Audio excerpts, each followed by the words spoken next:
Hi all of you wonderful scuba divers out there, welcome to the Scuba Diver Magazine podcast, where I break down the latest scuba diving news and things that have just piqued my interest over the previous week. This week, a bit of a breakdown of last week's Go Diving show during the weekend. That's taken up most of my week here in the UK, and there's a new gas mix in town for very, very deep diving called Hydreliox. It's not a new thing, but yeah, there's just been a brand new test dive, which was pretty cool. Starting off with the Go Diving show. Yeah, that was previous weekend.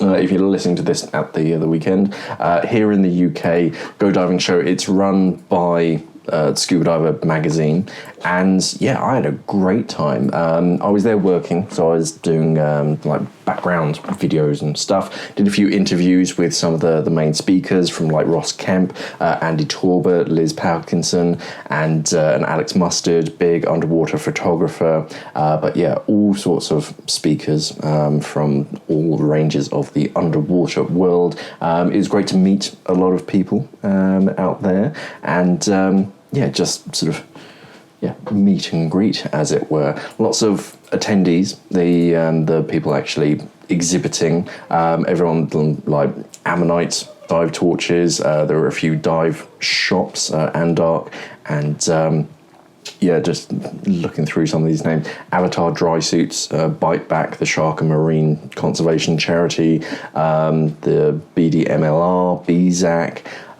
Custom Divers, Garmin, Fourth Element, Hammond Dry Suit, Halcyon, QB with the QB dry gloves, as well as Miflex hoses. Mares had a pretty big and exciting stand. They also had around back, because they're partnered up with Revo rebreathers. You could see their new Horizon rebreather, which is sort of working between Mares and Revo. Namutech, a relatively new brand, but they do have some quite exciting, interesting things.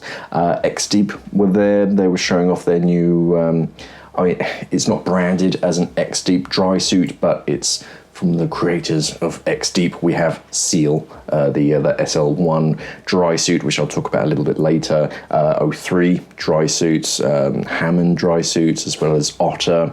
A few training agencies. We've got Raid, and there was Paddy. I've already mentioned BZAC, Scuba Pro. That there are a ton of exhibitors there, so had a great time, and I'm going to be uploading some footage in the upcoming weeks and days, depending on when I can actually get around to rendering it all together. There, we also had from the speakers, both on the main stage and on the smaller stages, because at this year, if you didn't make it to the 2023 Go Diving show, we had a big main stage, and then we had two smaller stages where there was a technical diving stage, which would talk about like Great British shipwrecks and life after COVID, all these kind of things.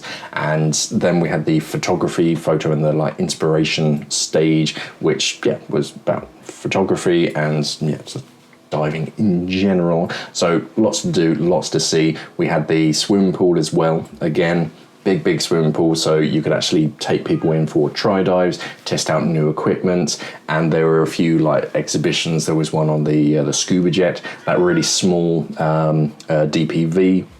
Someone just sort of buzzing around in the pool. You tried out like side mount and all those kind of things. So yeah, the pool, there was a bucking shark bronco type thing, like a mechanical bull, but it was a shark. That was kind of fun.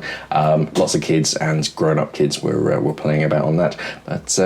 But yeah, good time. It's tiring when you're exhibiting, because you've got to like assemble everything. You've got to look after people during the entire weekend, and then after everyone's left, you then have to break it down, so it does make the days very, very long. But yeah, I think everyone had a good time, and yeah, it was I certainly enjoyed myself. So at the beginning, I mentioned a new gas called Hydreliox. So this is from the GUE blog, and I'll put a link to it down in the description below, because it is an interesting read.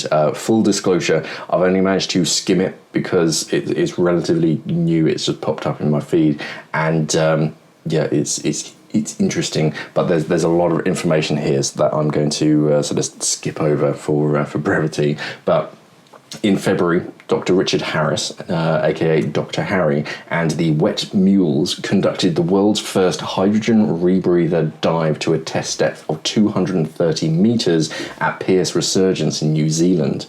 So the purpose of this 13.5-hour long dive was to determine the practicality and efficacy of using hydrogen to improve diver safety and performance of uber deep scuba dives. Harris will present the workup and the details of the dive at the Rebreather Forum 4 in Valletta in Malta on the 22nd of April. So if you're going, then yeah, look out for this. If you don't know about it yet, then yeah, it might be worth looking into it because that's getting pretty close. So Harris's recent dive is the latest of an estimated 54 experimental hydrogen dives that have been conducted over the last 80 years by military, commercial and technical divers. It was the first reported hydrogen dive made on a rebreather. In this case, it was dual megalodon rebreathers connected by the bailout valve, one that was charged with a Trimex diluent and the other with hydreliox, which is oxygen, hydrogen and helium. It was also the first hydrogen dive conducted in a cave as well. So yeah, this is nothing new. Hydrogen has been around for a fair amount of time now. However, actually using it whilst scuba diving, yes, they've tested it. I think I read the first was a Swedish Navy diver, and he was testing it out and basically trying to push it forwards, and conducted 6 surface supplied dives on hydrox, which was 4% oxygen and 96% hydrogen, down to 40 meters, 70 meters, 110 and 160 meters. And this was back in 1945. The 160 meter dive, unfortunately, he died on, but that was only because the tenders mistakenly pulled him up from depth without decompression. Since then, commercial divers have been experimenting with it from time to time, and basically with the latest price hikes in hydrogen, hydrogen gas is pretty expensive nowadays. Tech divers are like experimenting with alternatives to helium, and yeah, hydrogen seems to tick.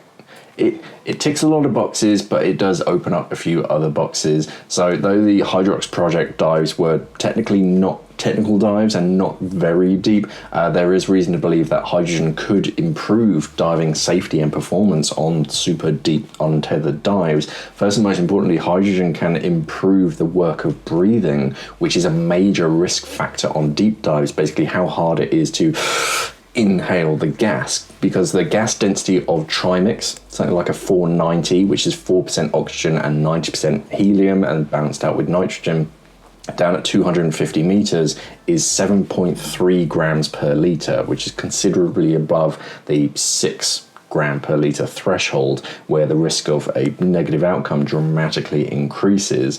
With half the molecular weight of helium, hydrogen could reduce the gas density to safe levels, resulting in a lower work of breathing. So they put an example, which is the density of hydreliox 430, which is 4% oxygen, the same, except now we're using 30% hydrogen and then balancing it out with helium.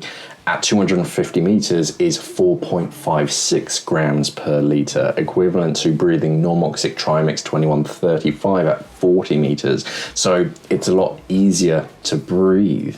Hydrogen, which is narcotic at deep depths, has also been shown to ameliorate HPNS, which is another major limiting factor at deep depths. And with market interest in hydrogen as a fuel source on the rise, the gas is now relatively plentiful and cheap relative to helium, although mixing costs could be pricey. However, they do say there is a huge caveat. Though technical divers were successful in adapting helium-based mixed gas technology to scuba diving, the situation with hydrogen is completely different. Helium diving was well established in the military and commercial diving communities by the late 80s, early 1990s, and the technical community was able to draw on that experience That's simply not the case with hydrogen diving, which has not been operationalized, and most of the research has dealt with saturation diving, which we're not doing on like rebreathers and untethered. In fact, there are significant challenges that must be addressed if self-contained hydrogen diving is to be possible, let alone successful. These include the real risk of fire and explosion. Look up the Hindenburg, both above and below the surface. Respiratory heat loss. Hydrogen is about 3 times the specific heat of helium and could lead to acute respiratory heat loss. So every time you're exhaling, all that body heat is sort of being lost.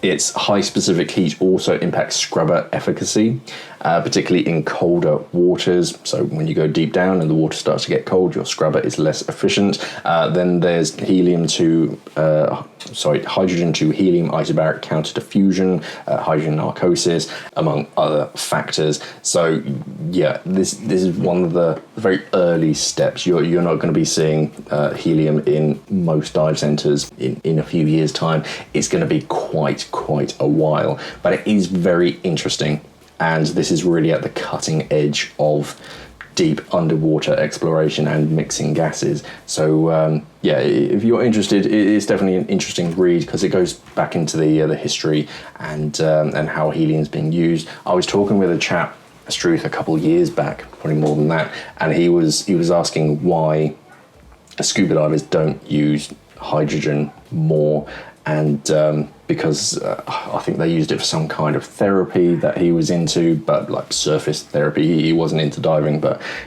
he was just asking the question. And no, we don't really use hydrogen, but maybe it's something in the future that we might be seeing. Yeah, interesting story. The next news story, which was actually at the Go Diving show. If you were walking around the main stage and sort of near the bar and food area, you may have noticed a rather large blue mako shark statue with a gold fin sticking out of its back.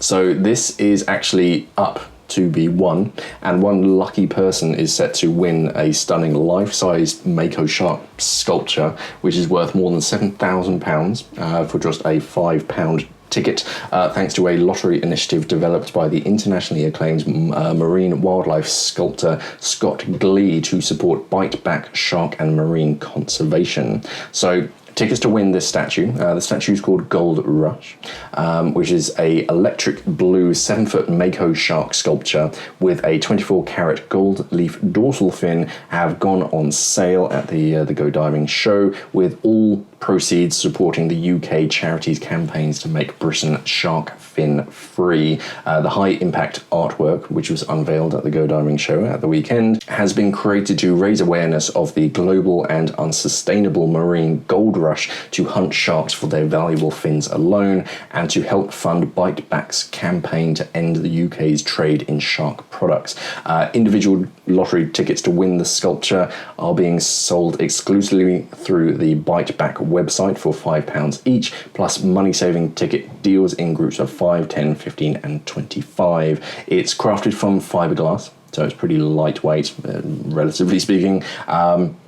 And this is a one-off sculpture, and it's been sealed in weatherproof clear coat, which provides the winner of with the option of displaying Gold Rush both indoors and outdoors if you have space for a 7-foot-long mako shark sculpture. The artist has said, "I can't think of a better way to announce yourself as a shark fan than a 7-foot shark in your garden, house or workplace. Sharks have been in my blood for decades, and this is an opportunity for me to express my love for sharks and my anger at their exploitation in one piece of art. In top of that, it's a huge pleasure to support the hardest working shark charity in the UK. I hope this unique piece goes to a great home and raises thousands of pounds for Biteback's campaign." So yeah, tickets are going to be on sale for 10 weeks before the winning ticket is picked by the artist himself. The deadline is the 12th of May 2023, so if you are interested, yeah, just head up on Biteback's website. I'll pop a link down in the description below. The final story, because I didn't want to put too much too many news stories in this week just because of all the Go Diving Show news that I'll be talking about, is from PADI, the Professional Association of Diving Instructors. Following several fatal incidents involving PADI professionals, the Diving Training Agency has issued a statement warning dive centres and instructors of any agency against losing sight of safety standards and practices, as well as 5 safety points in response to these fatalities, such as the incident of the death of 18-year-old trainee Linnea Mills whilst using a dry suit for the first time. PADI recently settled out of court for an undisclosed sum after a negligence lawsuit had been brought against it by the Mills family, along with a now closed dive centre, its owners and an instructor who has since been expelled from PADI. PADI has shared 5 safety points for dive professionals that it says should be at the forefront of every business decision, course, training or supervision. So the first one is core safety standards and community safe diving practices must always be followed to the best of professionals' abilities, says the agency, emphasising that the potential for an incident increases with any deviation from these. So stick to the safety standards. The second one is safety overlap is not superfluous. It is intentional that the dive safety procedures should overlap and repeat to form layers because no single procedure can account for variables such as human error, and this approach closes the gaps, says PADI. Incidents show that skipping seemingly repetitive procedures or disregarding seemingly minor standards removes a safety layer that, in retrospect, would have prevented a tragedy. So things like your pre-dive safety check, always go through that with your buddy and make sure that you do each step properly, and it just eliminates that. As soon as you get to like rebreather level as well, they have like full-on slates for each rebreather, which breaks down step-by-step pre-dive safety checks, so that you're doing things properly. Yes, it can be monotonous, but you have to do it. The third point is safety is human. Safety standards and practices work when adapted to local conditions and to the diver's ability, but rely on conservative good judgment and reasoned application, underlining that if in doubt, it is common sense always to select the more conservative option. The basics of depths, ratios, equipment, all procedures are ones that even open water diver students would know and are mandatory, so misjudgment from diving professionals in this area is inexcusable. Fourth point, safety procedures are dynamic. Standards and procedures have to be kept updated because people, weather, diving conditions and circumstances vary, and technology, diving physiology, knowledge and community practices change. In general, there's no reason or excuse for violating established diver training standards and procedures. Yeah, your diving procedures are continually updating, so just because you have been diving for years and years doesn't mean that's how we still do things. The prime example is when you're opening and closing cylinder valves, that quarter turn or half turn back, we don't do that anymore. I used to teach that when I was teaching, 7 or 8 years ago, but it's not the done thing anymore because mechanically the valves are improved, so we don't need to do it anymore, and by doing that quarter turn back, it does open up some uncertainty when it comes to whether the cylinder is open or closed, so there's a greater chance of you getting in the water with it actually closed. I've spoken about it before, I'm not going to go into sort of too great a depth, but yeah, nowadays you open the cylinder valve all the way, just finger tight, and just leave it. You don't have to do that quarter or half turn back anymore. The fifth point is always be on duty when it comes to safety. The actions of diving professionals must be visible and unmistakable, reflecting what it is taught and following best practices without exception, says the agency, pointing to the danger of overlooking pre-dive safety checks. Incident data and anecdotal reports suggest that tight checks would prevent many incidents and close calls. By conspicuously doing pre-dive checks as professionals, the industry can encourage other divers to do the same. So yeah, even when you are a professional level diver, just lead by example, keep going through those safety checks, and because basically because if a student sees you lagging and not doing safety checks, oh, what's the point in doing safety checks if my instructor isn't even doing them? So yeah, try and make a point of doing it in front of students. Even if you're not teaching, it's good to just go that extra step and make sure that everyone's seeing that. Oh, okay, well, Fred's doing his pre-dive safety check, or I haven't done mine yet. It's best to do it. So those kind of things, and it's always high on my trying to think of the word, like hierarchy of scuba diving recommendations. I mean, it's literally my sign off of safe diving.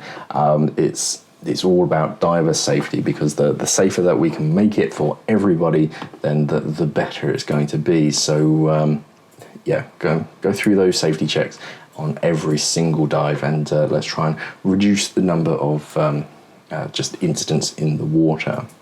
Moving on to new gear. Yeah, I've been pretty busy with the Go Diving show, but there was something that was like released. Is that the right word at the Go Diving show? It's one thing that it's been about, but it hasn't been like actively advertised, if that makes sense. And it's the Seal SL01 dry suit. So this is it's basically the same brand as X Deep. But it's like a dry suit specific like wing of X Deep, shall we say. But it has been out. Quite a few people have been testing them out, and it's been around the dive world. I mean, they've had a website for months now, but it hasn't been a very comprehensive website. It's had a few information. It's had a couple pictures of the dry suit. You could actually configure one, but there wasn't a great deal of information until now. So at the Go Diving show, they sort of officially are advertising it as it were, and yeah, you can now visit the website. It's sealdrysuit.eu, and yeah, you can check out this dry suit. They had one on the stand, on the Nautilus stand at the Go Diving show, and yeah, it's very, very clever. They've given it more of a military cut. So military cut is where the zipper is in a slightly different location, and you have a bit more rotation in the shoulders for like actual swimming, but with the zipper is basically higher. So normally a front zipper dry suit, it starts over your left-hand shoulder. Sometimes it's the right, but normally it's the left. And then it goes across your body down towards your right-hand hip.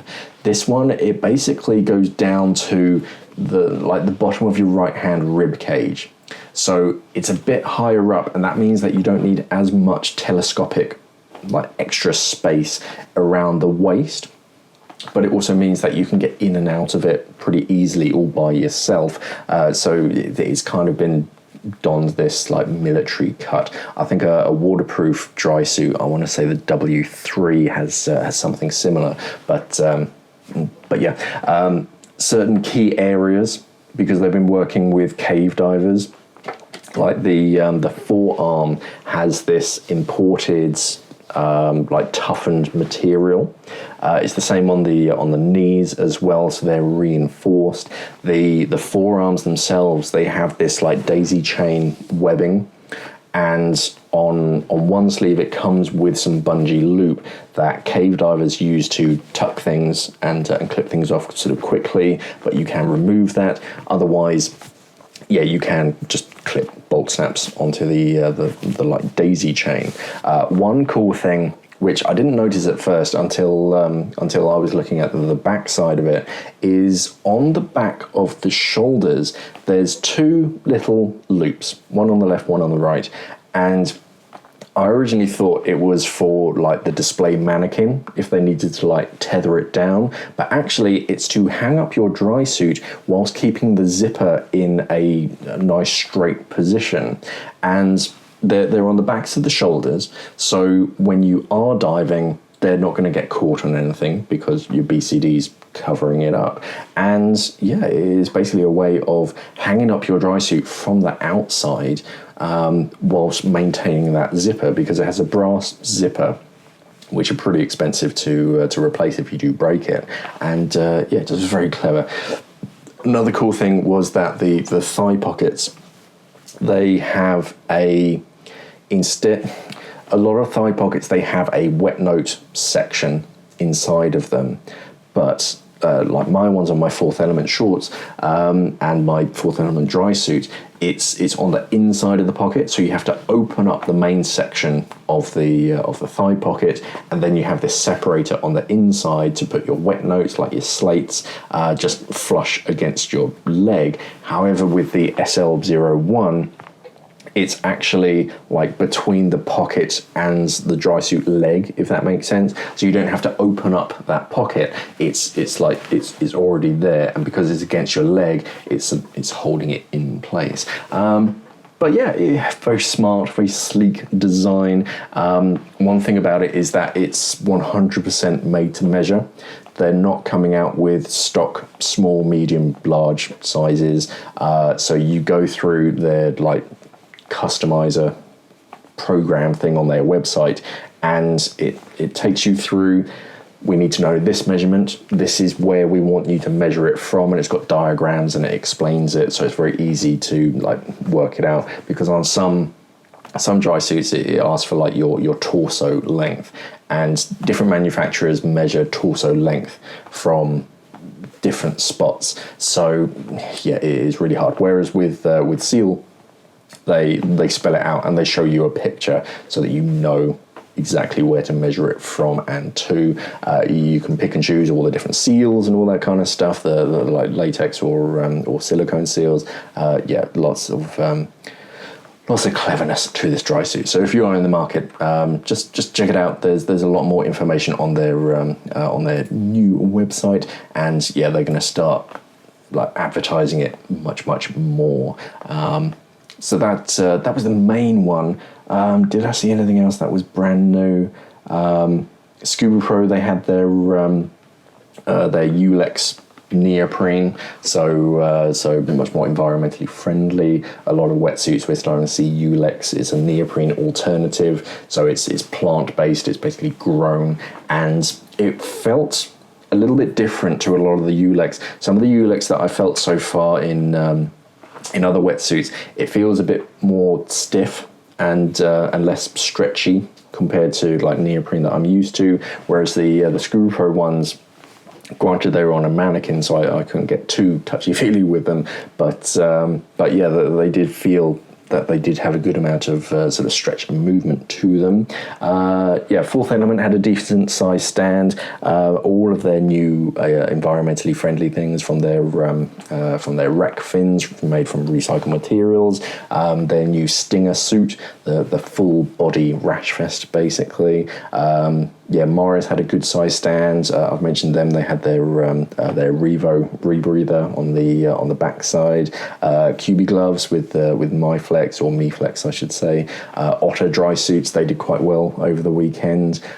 Sold quite a few of those. Hammond dry suits as well. They had this really cool like day glow orange dry suit, and I'm starting to see more and more divers in brighter colours. It's not just standard black. We're seeing quite bright and obvious colours coming out or being preferred. So yeah, if you're into bright colours, you really do want to be spotted on the surface, then yeah, bright orange is the way to go. I've mentioned X Deep. They had all of their. Oh, that was one other thing that I saw. X Deep have a new ceramic shield coating to their back plates. So on aluminium back plates, you get this ceramic coloured coating. They only had white on the stand, but they have been experimenting with other colours that can match the colour of the nylon Cordura of BCDs.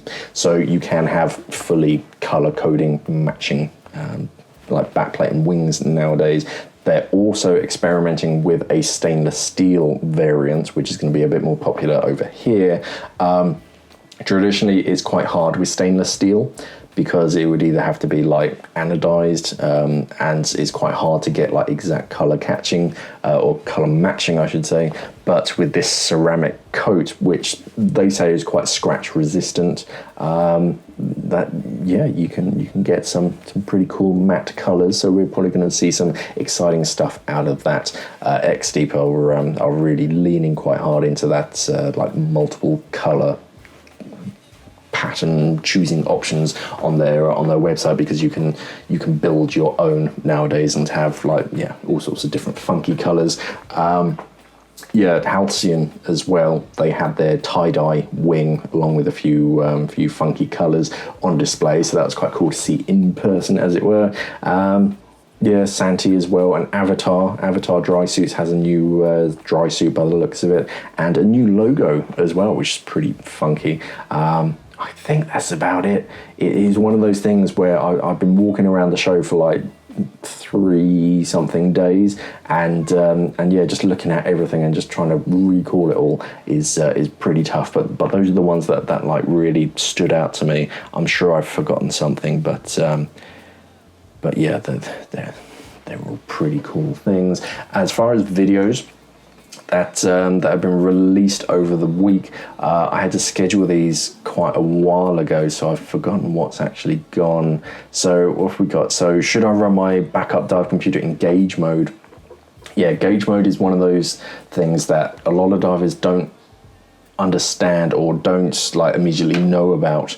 I mean, I didn't myself when I first learned to dive. I was just like playing with my first dive computer, and you like cycle through all the different modes. What's gauge mode? Didn't really understand. Took it on a dive, and it's basically a bottom timer, but because it isn't recording your like gas loading, it kind of sticks you in gauge mode for at least like 24 hours until it's sure that your tissues are cleared. So if you've got multiple dives planned, don't use it unless you absolutely have to, and that's all you're going to use for subsequent dives. And next one was, can I use dish soap to wash my dive gear? Yes, absolutely. Dish soap is pretty good and relatively gentle compared to some other cleaning agents, and it's quite good for scuba equipment because it's like antimicrobial, anti-fungal as well. So it's going to kill a lot of the nasties.